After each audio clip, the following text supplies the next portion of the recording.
Bom dia, Marcos. Bom dia, Geraldinho, e a todos os ouvintes da 95. Sim, eu acho que neste momento é um decreto bastante coerente com o momento que estamos vivenciando, assim como todas as declarações também dadas aqui por Dr. Wanda em resposta às perguntas e também as decisões em relação à suspensão das escolas.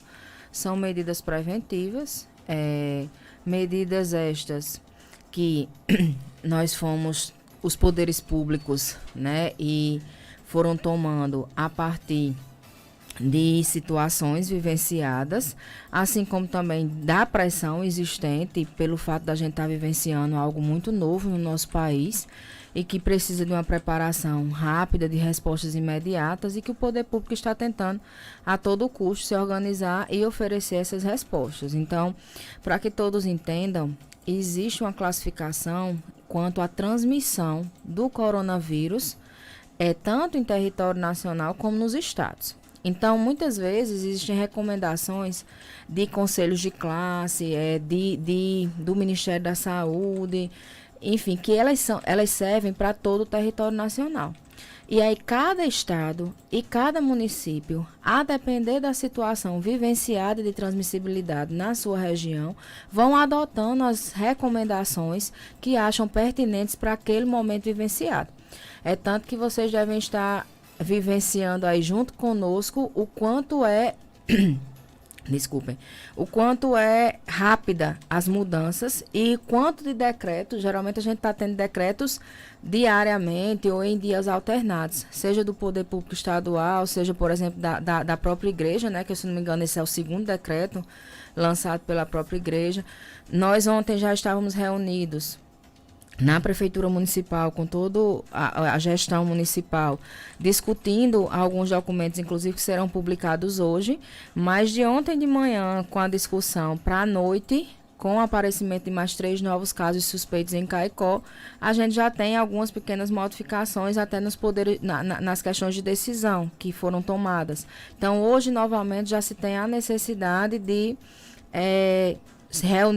nos reunirmos novamente enquanto comitê para estar discutindo também, inclusive, futuras decisões a partir do momento que se mude cenários. Então, vai ser sempre assim. A partir da mudança de cenários, também vão ter mudanças de recomendações adotadas, seja por quais órgãos forem, seja o órgão público estadual, municipal, sejam as igrejas, a questão do próprio Ministério da Saúde, que constantemente vai dando recomendações e publicando novos protocolos e novas diretrizes. Então é importante que as pessoas estejam atentas a essas porque, como você mesmo disse, nós poderemos ter orientações a cada dia, né? Isso, a depender da evolução. E como a gente vive num país de dimensões continentais, nosso estado também é um estado grande, com regiões diferentes. Então, obviamente que nós temos recomendações que se enquadram em todas as épocas de transmissão do vírus, seja as medidas preventivas, seja as medidas cautelares, a gente realmente é aplicável em qualquer fase da transmissibilidade.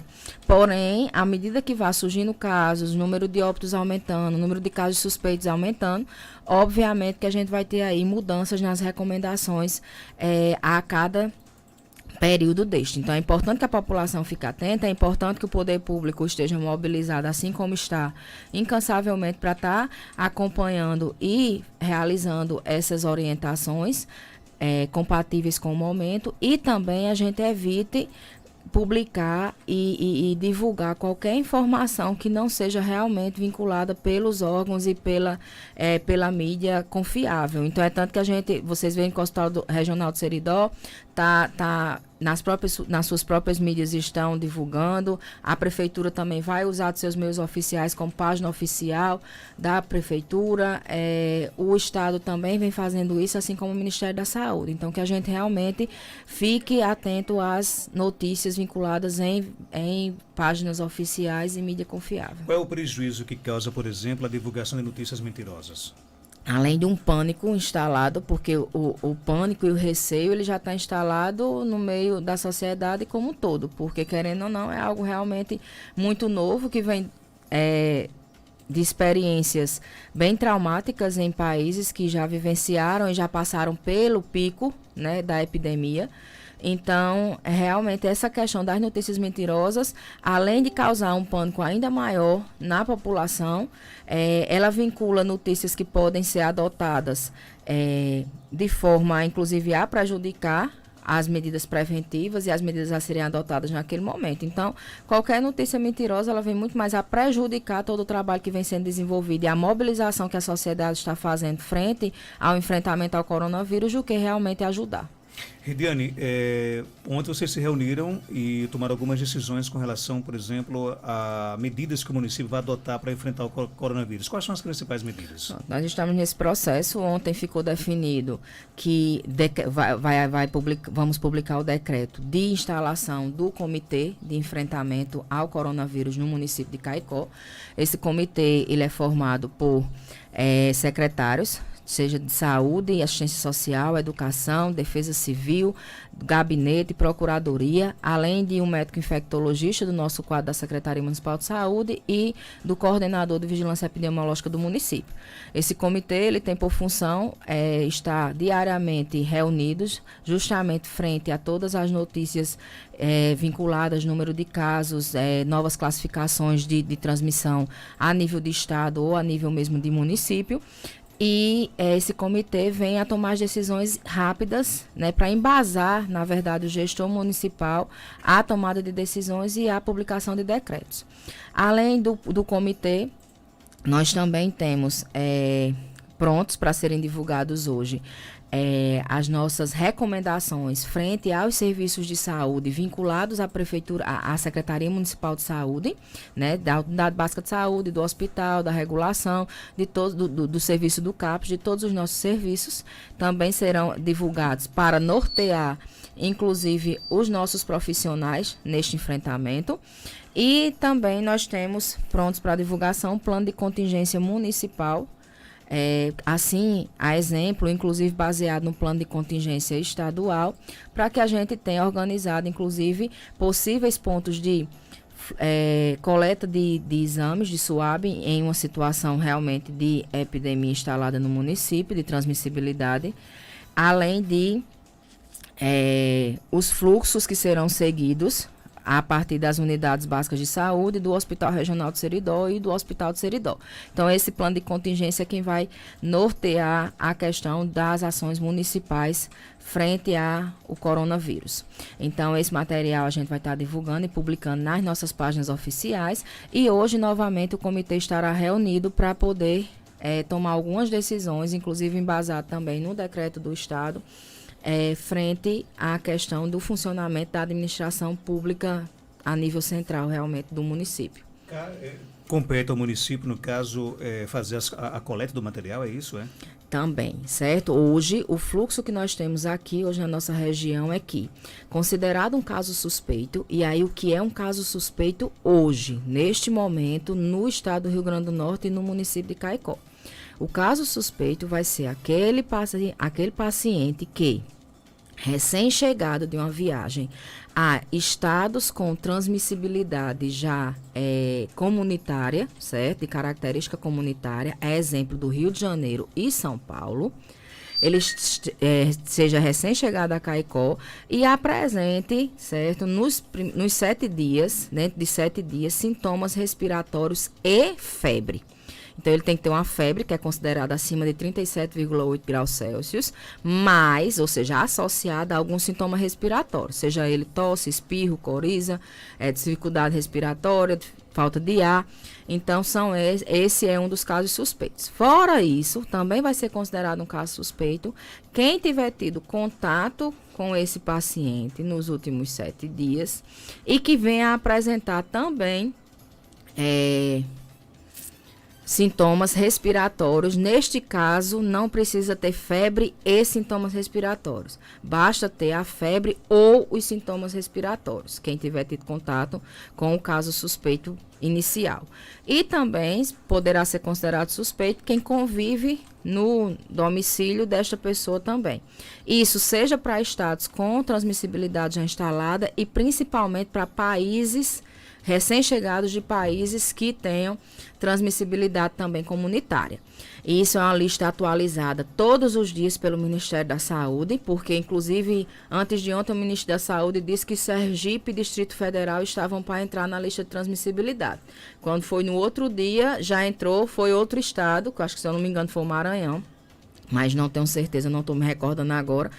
E não entrou ainda Distrito Federal e Sergipe. Então, como a gente disse, realmente são informações o tempo inteiro, são atualizadas e a gente precisa ficar bem atento quanto a isso.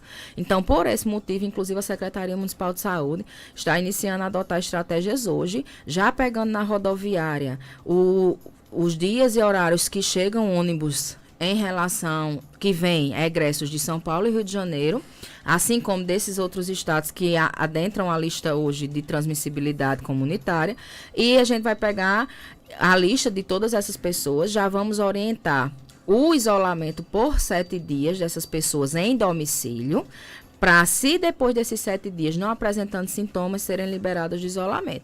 Então, o que a gente orienta, isso a gente vai poder fazer com quem está no ônibus. É muito difícil, numa cidade de 67.950 pessoas, nós sabermos de todas as pessoas que estão chegando, seja de países de fora, que tem transmissibilidade comunitária, seja de outros estados com transmissibilidade comunitária.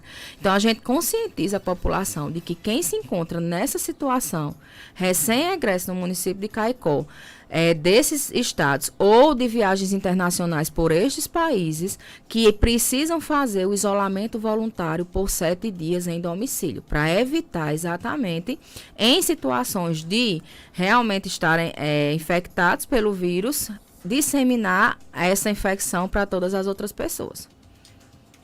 Tem uma pergunta aqui, Rediane, quais as estratégias serão adotadas para aqueles profissionais que estão todos os dias nas casas das pessoas, por exemplo, os agentes comunitários de saúde em endemias? Isso, os agentes comunitários de saúde em endemias, pela nossa nota que vai ser divulgada, inclusive via ofício para todos os serviços de saúde e nos nossos meios oficiais, é que eles façam uso de máscaras, certo? Nas visitas domiciliares, façam uso de álcool em gel, que será disponibilizado, o álcool em gel, já está disponibilizado em todos os serviços o álcool em gel, mas para os nossos agentes nós vamos disponibilizar o individual, de uso individual, né, o potinho menor para eles estarem no bolso com álcool em gel, e também vai ser orientado a questão da, se possível, inclusive eu quero pedir a compreensão da população que a gente deve manter pelo menos 1 metro de distanciamento nesse contato com a família, além de, se possível, a visita ser feita em locais arejados ao invés de intradomicílio, mesmo em locais realmente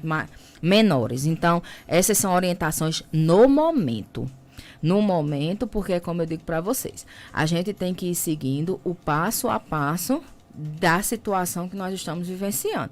Possa ser que amanhã, depois de amanhã, a gente comece a suspender, por exemplo, a visita em domicílio. Mas, neste momento, é importante o trabalho dos nossos agentes comunitários de saúde, assim como de todos os nossos profissionais de saúde. A linha de frente do combate à epidemia são os nossos profissionais de saúde. Inclusive, por esse motivo, a gente pede a toda a população, baseado, inclusive, no que a gente vai estar divulgando, que só se dirijam realmente às unidades básicas de saúde, aos prontos socorros, neste momento, quem houver a real necessidade. Então, consultas agendadas, eletivas, certo? Essas consultas, elas podem ser remarcadas. A questão dos atendimentos em grupos, como, por exemplo, grupo de perdia, grupo de gestantes, elas serão suspensas por tempo indeterminado. Consultas coletivas também serão orientadas a suspenderem essas consultas. A questão das consultas serão priorizadas as consultas de demanda imediata, ou seja, demanda espontânea e com necessidades imediatas. Receituários, a gente vai estar orientando que pacientes que usam medicamentos de uso contínuo contra hipertensão, diabetes, as farmácias distritais dispensem os medicamentos sem necessidade de renovação de receita, sendo baseado em receitas antigas ou no próprio sistema das farmácias distritais, para que a gente diminua o fluxo de pessoas nas unidades básicas de saúde, A gente, com as receituários de controle especial, as equipes estarão sendo orientadas a traçarem estratégias de como fazê-lo sem causar aglomerações ou necessidades de idas desnecessárias do paciente à própria unidade básica de saúde para salas de espera. Então, existem uma série de recomendações em relação. E o que é que a gente quer das nossas equipes? Que as nossas equipes de saúde da família estejam prontas e estejam preparadas para receber e conseguir identificar de forma muito rápida sintomáticos respiratórios que estejam indo frequentar a unidade básica de saúde, para que a gente consiga identificar essas pessoas, acolhê-las, fazer uma escuta qualificada e identificar ali se existe algum paciente com potencial de risco para ser suspeito para o coronavírus ou algum agravamento de um próprio paciente de sinais com a gripe normal, com H1N1, com cepas de H1N1. Então, enfim, a gente vai estar querendo preparar-se para proteção e resguardo dos nossos profissionais, mas sabendo que é eles que vão estar na nossa linha de frente. O que a população pode fazer por todos os nossos profissionais é realmente também seguir as recomendações gerais de prevenção e buscar os serviços de saúde realmente nas reais necessidades. Quem tiver com sintoma e procurar, por exemplo, uma UBS, irá fazer o teste lá mesmo, na UBS? Não. Quem tiver com sintomas respiratórios leves, certo? O protocolo está sendo instituído, só que isso leva um tempinho. Hoje, na nossa região, só quem está fazendo coleta de SWAB para testagem de coronavírus é o Hospital Regional. Ele é nossa referência. Então, o paciente, certo, que tiver com sintomas e se enquadrar no caso de suspeita, então a gente faz essa triagem, né? A gente vai e identifica aquele paciente que pode ser suspeito, que são aquelas 3 situações que eu falei aqui hoje. Então, esse paciente, a gente entra em contato com o CIEVS via telefone, repassa as informações para o CIEVS. O CIEVS, a nível de estado, é quem vai dizer se realmente é um paciente que se enquadra no quadro de suspeito e vai orientar a coleta e a notificação. A partir dessa orientação do CIEVS, a gente notifica e a gente recomenda o SWAB. Aí a gente entra em contato com a equipe do regional, já preparando a equipe para receber esse paciente, que é orientado, inclusive, a se deslocar para o hospital regional já com o uso de máscara. Então, posteriormente, no nosso plano de contingência, a gente já está preparando e capacitando os profissionais, além de adquirindo os materiais necessários para que a unidade básica de saúde do centro seja uma referência para a coleta de SWAB em pacientes com sintomas leves. Isso quando a epidemia é real, porque a gente não poderia deixar só um local para coleta se realmente o número de casos aumentar. Então, a unidade básica do centro será um potencial ponto de coleta. A partir de quando? A gente não tem esse número ainda, porque depende de articulação com o Estado. Por enquanto, não é. Ele está no plano de contingência, a gente já capacitou, inclusive, as profissionais que irão realizar a coleta ontem. O Hospital de Seridó também será um ponto de coleta de referência para crianças com sintomas leves, porém, a gente ainda não efetivou isso porque depende da articulação, inclusive, com o Estado e a disponibilidade dos SWABs e dos restantes do material que o município precisa providenciar. Mas, por enquanto, na situação que nós estamos vivenciando, nossa referência é o Hospital Regional e ele vem dando conta de atender essa demanda. Lembrando que nós não estamos coletando exames para todas as pessoas sintomáticas respiratórias. A coleta de exames só é realmente recomendada para aqueles pacientes considerados suspeitos, e são aquelas situações sintomáticos respiratórios na situação de suspeito e orientada através do CIEVS. Então, em Caicó hoje, nós temos 4 pacientes suspeitos, isso até ontem à noite, que foram coletados exame para coronavírus. A nossa ouvinte Raquel Medeiros pergunta, já se pensou em alguma proposta para os usuários de serviços de saúde que estão em situação de rua? Não, em situação de rua aqui em Caicó, nós não temos pelo menos registro atual. As situações de rua que se tinha em Caicó eram mais relacionadas à questão da assistência social e era uma questão voluntária. Realmente, na nossa realidade hoje, a gente não tem esse registro de pacientes em situação de rua.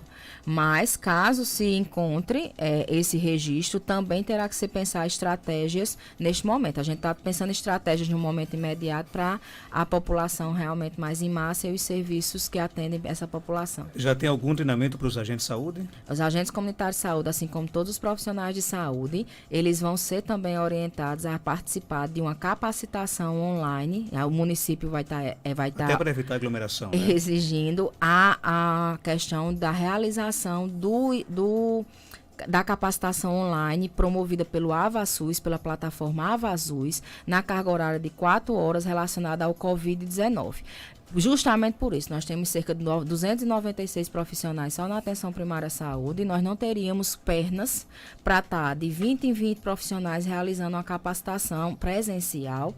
E essa capacitação presencial, quando a gente conseguisse terminar toda essa capacitação, talvez a gente já estivesse no epicentro da crise no nosso estado. Então, não é viável, a gente vai estar dando um prazo de 7 dias para que todos os nossos profissionais vão à plataforma, realizem o curso e entreguem um certificado. Além disso, nós vamos estar com a reunião amanhã agendada para médicos, enfermeiros e dentistas separadamente, para estar repassando todas as recomendações e retirando dúvidas. E aí eu queria deixar aqui, Marcos, uma ferramenta importante que o município de Caicó adotou, que vai ser um telefone de referência. Inclusive, nós já adquirimos ontem, mas infelizmente o chip ainda não está funcionando, por isso que eu não vou divulgar o número, mas eu repasso para você daqui a pouquinho esse número, porque a gente está resolvendo, que é um número telefônico que vai ficar com os nossos técnicos de referência da Secretaria Municipal de Saúde, para retirar dúvidas da população, para que essa população entre em contato. Inclusive, eu acho que eu sou um sintomático, eu acho que eu estou com um coronavírus,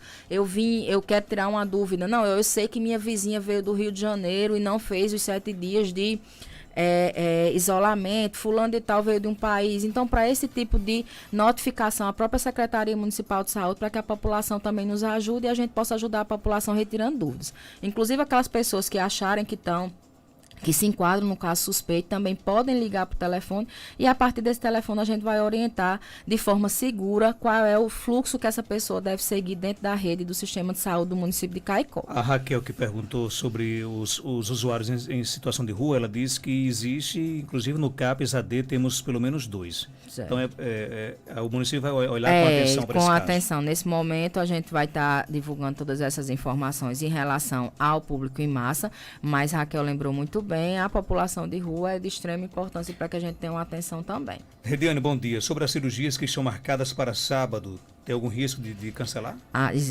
Existe sim um risco, porque o que é que a gente está colocando, inclusive como recomendação, que atendimentos e cirurgias de forma em mutirão, elas não devem ser realizadas no município. Então, o prestador, ele vai ter que dar estratégias ao município, seja por hora agendada, seja por garantia de não aglomerações nos serviços, e os próprios prestadores vinculados que atendem nos nossos serviços também estão proibidos de fazer atendimento em mutirão. Então, a recomendação para a Central de Regulação é entrar em contato com os prestadores, saber dos prestadores como é que vai ser a organização desse serviço para atender as recomendações da própria Secretaria Municipal de Saúde. Então, se persistir a ideia de atendimentos e de procedimentos em mutirões, infelizmente serão necessários reagendamentos posteriores. Para fechar, tem outra pergunta aqui do nosso ouvinte. Ele quer saber o seguinte: a água sanitária é tão eficiente quanto o álcool no gel no combate ao corona? A água sanitária, ela é para fazer a higienização de pisos, certo? As questões das superfícies, birôs, mesas, ficam mais próximas. Essas superfícies devem ser higienizadas com álcool a 70, não necessariamente em gel. O líquido também tem uma bastante eficiência. O álcool em gel é mais por uma questão realmente da higienização das mãos, na falta e na ausência da possibilidade de utilizar realmente a água e o sabão, que inclusive são mais efetivas, como o Dr. Wander colocou aqui. E a água sanitária pode ser utilizada na higienização realmente de pisos. Até a gente perguntou assim, eu posso botar o álcool a 70 e estopar a casa com álcool a 70? Não há necessidade. A gente usa água sanitária para pisos e em questões de superfícies e higienização de mãos, a gente utiliza o álcool. Para fechar, a gente sabe que o prefeito é a autoridade máxima do município, mas a gente observa que, exemplo do governo federal, quem tem, por exemplo, hoje pautado algumas decisões da gestão é a Secretaria de Saúde. O prefeito disse hoje aqui no programa que vai manter a Feira Livre do próximo sábado. Para vocês que integram a saúde, é uma decisão que poderia ser repensada? No momento, a Feira Livre realmente permanece no sábado, porém, a Feira Livre, assim como outras decisões, elas podem vir a serem suspensas, a depender, como eu falei, da situação instalada no município. Então, isso é algo que o comitê também está discutindo diariamente, e a partir de que momento a gente vai estar suspendendo, ou se vai haver suspensão, seja de serviço, seja de funcionamento de alguns pontos, como por exemplo a Feira Livre. Isso com certeza vai ser discutido em algum momento. Para hoje, no momento, não foi visto ainda nenhuma ação de suspensão, como por exemplo da Feira Livre. Obrigado, Ridene, por sua participação. Obrigada.